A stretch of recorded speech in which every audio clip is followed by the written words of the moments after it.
Welcome to the fourth program of the ELIAMEP-Medyascope Media Series, in short ELIMED, a joint project of ELIAMEP-Medyascope and the Center for Applied Turkey Studies, CATS, which is based at the think tank SWP here in Berlin and supported by Stiftung Mercator and the German Federal Foreign Office. CATS is also the curator of the so-called CATS Network, an international network of think tanks and research institutions working on Turkey. ELIMED is a project of this network. The ELIMED series consists of 7 programs touching upon different issues of Turkey's domestic and foreign policy. For each webinar, a policy paper summarizing the key points raised during these webinars will also be published. In this way, ELIMED aims to contribute to a more informed and sophisticated debate on these important issues. Another aim of the project is to have at least 50% women in the programs and to include also examples from outside Turkey. And as you will see soon, we today perfectly fit these criteria. Our topic today is to what extent the Turkish opposition, the opposition alliance, is a value-based alliance. What values are these? How credible are the participating parties and politicians? And how do voters care at all? Or will not the economy or other issues be more important at the final decision at the ballot box? We will discuss these issues with 3 outstanding experts, Sezin, Osman, Sert, and Mumcu, Aybars, whom you will see soon, and whom I welcome to the program, thanking them for joining. I would like to ask Sezin at the beginning to briefly summarize what lessons the Hungarian example could teach opposition parties in other countries, which are also facing authoritarian leaders.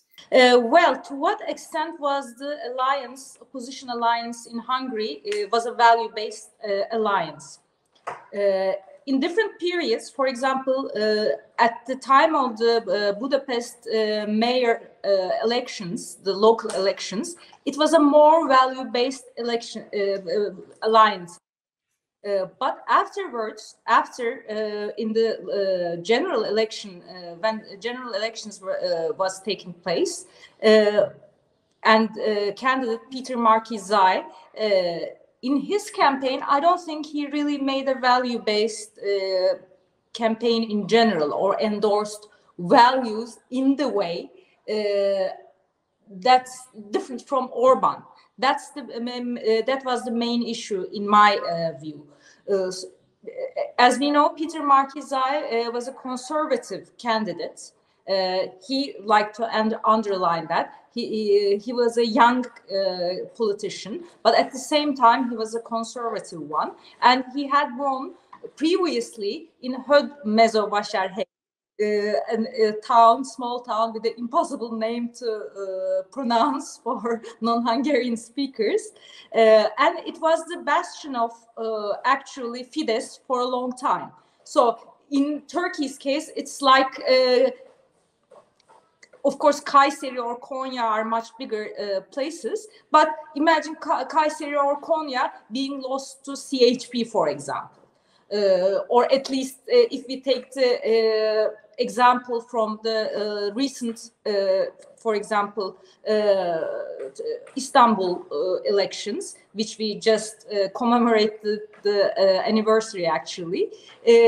In the second round, for example, CHP received more votes in the Fatih, conservative Fatih district. It was a land shift, a turning point like that one, when Peter Markizai won at Höd-Mezővásárhely. So that victory was the example that he wanted to repeat, and actually the whole opposition wanted to emulate. But it didn't work out. On the contrary, Orban's values were re-endorsed in a way when Peter Markizai didn't say something much different than what Orban was saying. For example, family values, let's say, conservative values in general, Christianity, things like symbolic issues like that were propagated by Peter Markizai in very similar terms and mindset as Orban did. So in that sense, there wasn't a new package waiting for the electorate. That was the idea the electorate got. And although the participation rate wasn't that low compared to Hungarian standards, around 70%, at the same time, there wasn't a big rush from the opposition voters. They didn't flock to the ballot box in a very excited way, so to say, because they were again, in a way, electing another conservative candidate. That was the perception people got, actually. And of course, another surprise was the rise of the Mihazaying, that new party, the new movement, totally anti-immigration movement. And it became the third biggest force, actually, in the Hungarian politics. Again, as you see, we had a wide array of, actually, right-wing selection, right-wing options, ranging from Orban to the opposition itself. And the farthest right, of course, was Mihazaying. And this Our Homeland movement actually made Orban look benign and, in a way, moved Orban to the center. This was the seen in the Hungarian elections, and this is why the opposition actually, in my view, couldn't win. And as different from Turkey, of course, in Hungary at the time there wasn't a big and deepening economic crisis, so the electorate also didn't feel the need to change. And in general, Orban, in a way, now has the reign. And recently there was for example, local elections just recently in Hungary, and it's a deluge of Fidesz, because Fidesz is winning everywhere, including Budapest now. So the opposition is losing ground even farther after the general elections.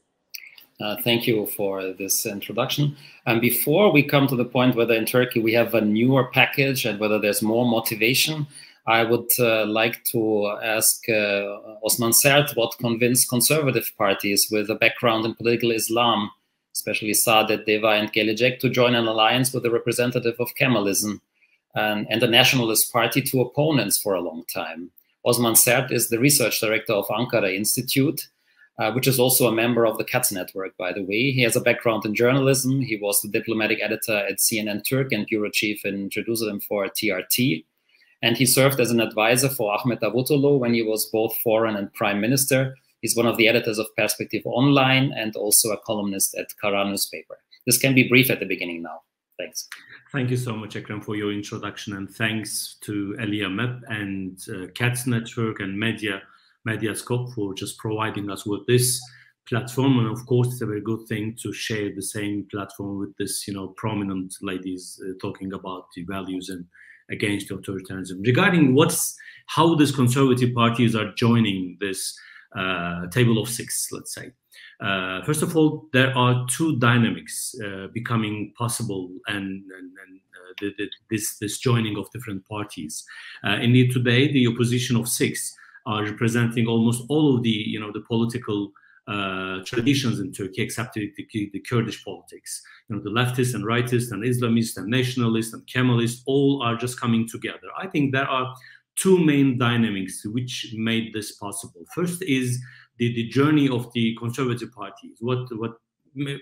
They are not defining themselves as conservative, but it is making easier to understand and label them. The Gelecek, Deva, and Saadet Party. See, the journey they have experienced during a conservative party's rule of the country, especially during the last 10 years.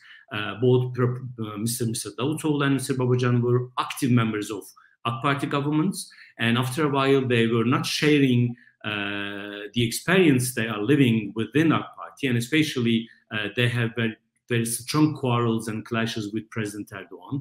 They do not have the same country vision and the world vision, and that's why they were not sharing the same vision of AK Party, and that's why we shouldn't describe all the conservatives, all the devout Muslims or the Islamist politicians as if they are representing a monolithic political stance. It is not so.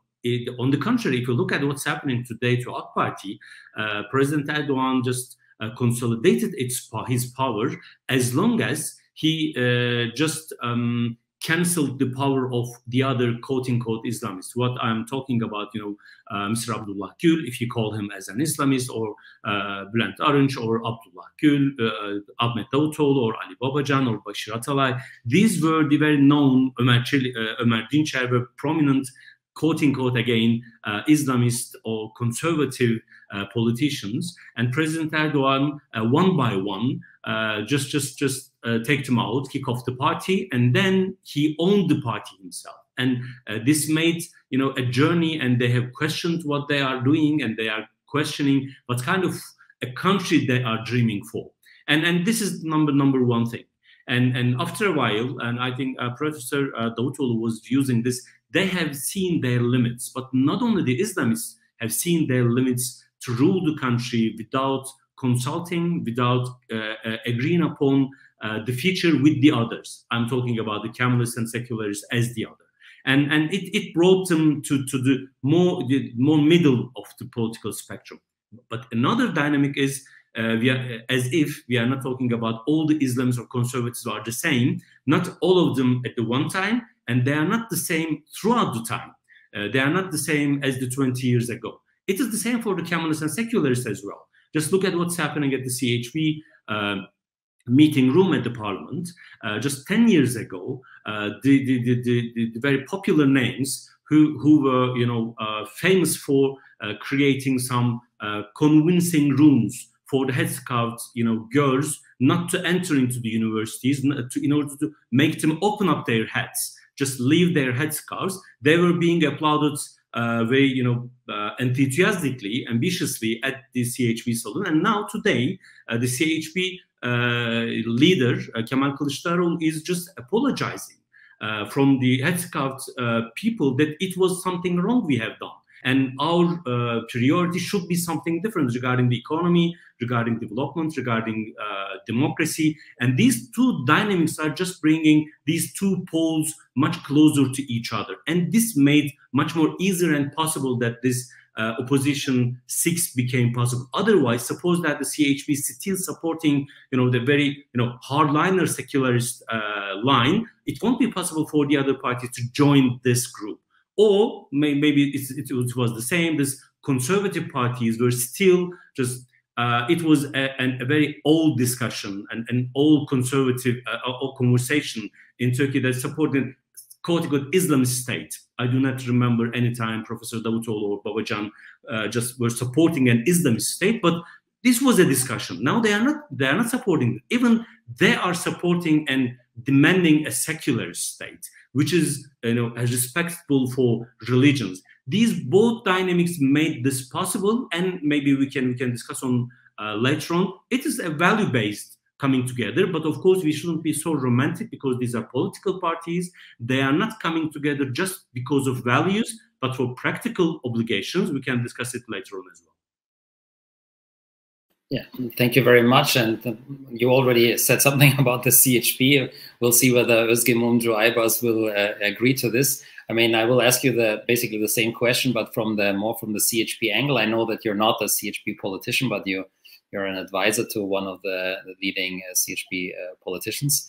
So why do they join forces with political currents, as Osman Bey has just described, that they fought for decades? When it comes to CHP, everyone raises an eyebrow, because the CHP is the most criticized political party from every political parties in Turkey, not the governing party, not only from the governing party, but these 2 years, I think we had faced a lot of differences in political agenda, and one of them important thing is that the transition to presidential system had created the parliamentary more weakened than its earlier than its power. So what we can say that the parliament is weakened. So the MPs, if you don't have a majority in power in the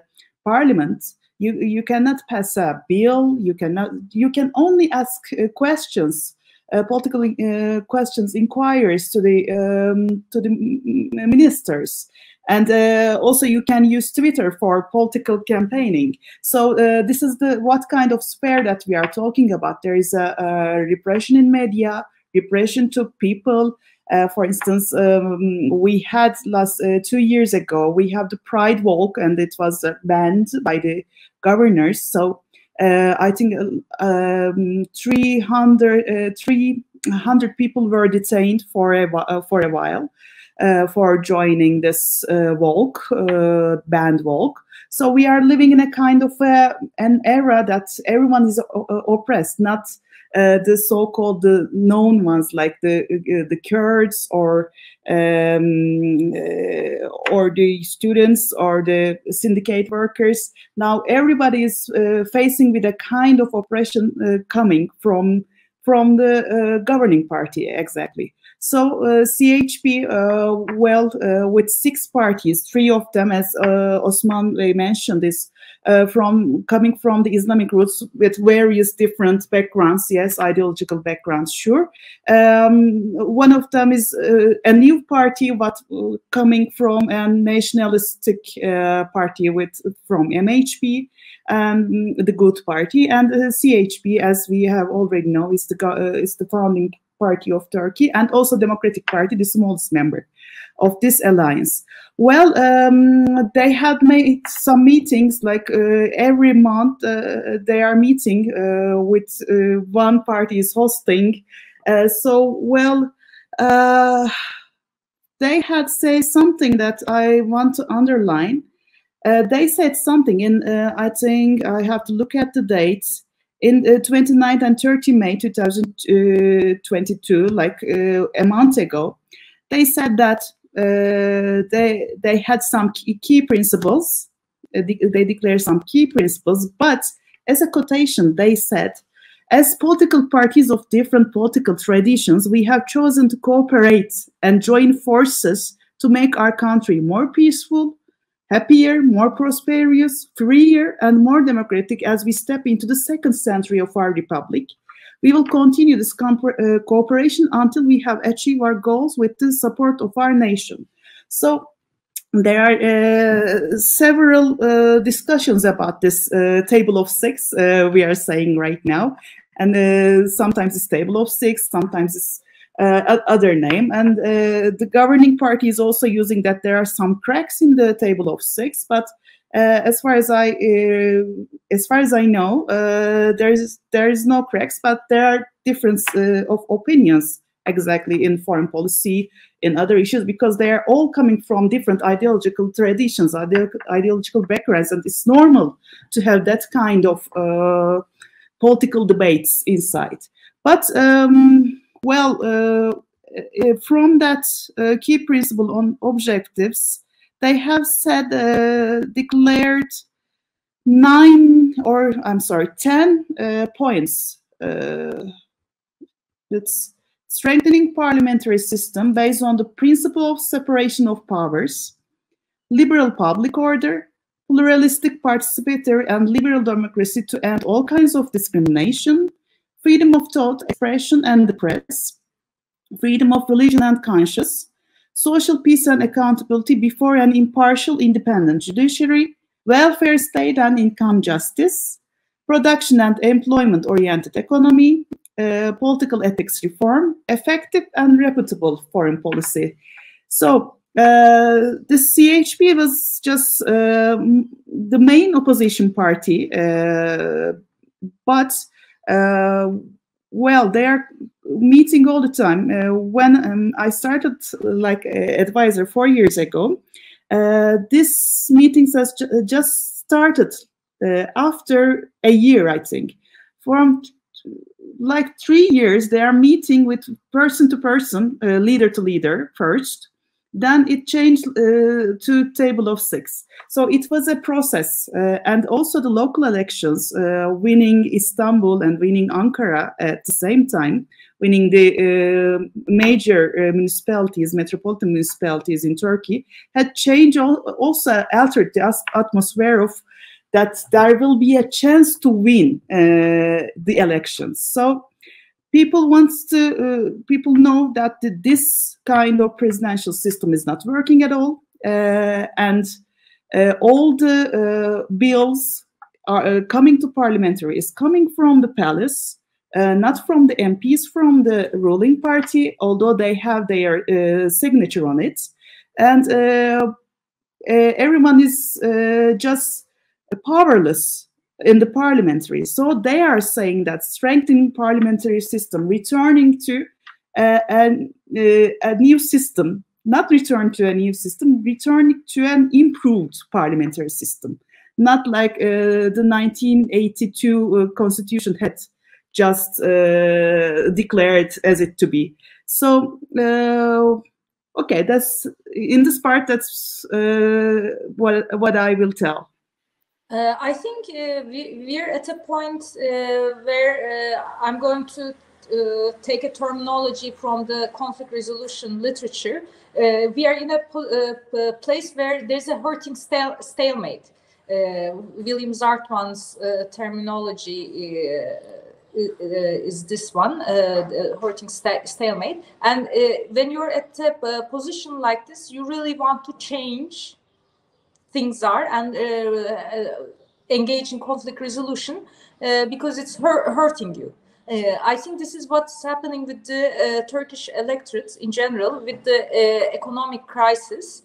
And if we think counterfactually, had there not been an economic crisis and economic issues were going totally fine in Turkey, then maybe we wouldn't have seen the opposition rising so much. In that sense, the electorate is viewing the opposition with new eyes, but also at the same time, the opposition is, of course, renewing itself. And I think one of the reasons, key factors behind this is local politics, actually. Because now we have, for example, there was one photograph a few months ago. There was this meeting of CHP, of the mayors, in the easternmost city of Van. And at the table, there was Mansur Yavaş, Ankara's mayor, Ekrem İmamoğlu, Istanbul's mayor, and Tunç Soyer, Izmir's mayor, sitting all together at the same table. And I thought that when seeing this photo, it's almost 70% of the Turkish electorate support sitting at one table. And current CHP has this. It's not just about Ankara and the party elite, let's say, or this table of six, but it's a multitude of new characters coming to the fore, and even the old characters are rebranding themselves. So we have now, I liken the Turkish political scene, the opposition political scene, to Avengers in a way. You have superheroes that you can pick and choose from. You can like that character or the other one better, but you can pick and choose, and there are a multitude of them. So I think this is strengthening the opposition, and we are seeing the opposition with new eyes, and at the same time the opposition, old figures, even old figures like Meral Akşener or Ahmet Davutoğlu, are rebranding themselves because they have to compete, and they're taking this competition really seriously. So they are evaluating and re-evaluating their opinions. I know that most of these leaders are working really engaged full-time with the grassroots. So they are reflecting, they're either having polls conducted, research always coming to them, or they are somehow at touch with the grassroots, and they are trying to rebrand what they're saying. They're evaluating themselves, and they're engaging in self-criticism. And in that sense, that brings a big dynamism to the Turkey's opposition as it never happened before. In that sense, there is a two-way street there, both from the elected side and also from the opposition side. There's an interaction and dynamism, a synergy in a way, nurturing itself. Thank you very much for this last answer, but also for all your contributions. I wanted to touch upon some other issues. At the beginning, I thought 75 minutes is very long, but now it turns out to be that it could have been longer. The role of the media, for example, both in Hungary and Turkey, we couldn't find time this time. I'm sure, I mean, the issue at all will not be discussed for the last time. If there are elections scheduled normally, we have almost one more year to go, and the issue will come up many times. So many thanks for your participation and for your contributions. And I would also like to thank the team at Medyascope for their technical support, Katz for making it possible, of course, and ELIAMEP for all its support. As I said at the beginning, there will be a policy brief, a couple of pages where I will summarize the main findings of this webinar that will be published and also on the ELIAMEP website and also on the Katz network. And so we've come to an end. I wish you all a not too hot summer. Stay healthy and see you soon. Bye-bye. Thank you so much. Bye-bye. A summer without fires, hopefully.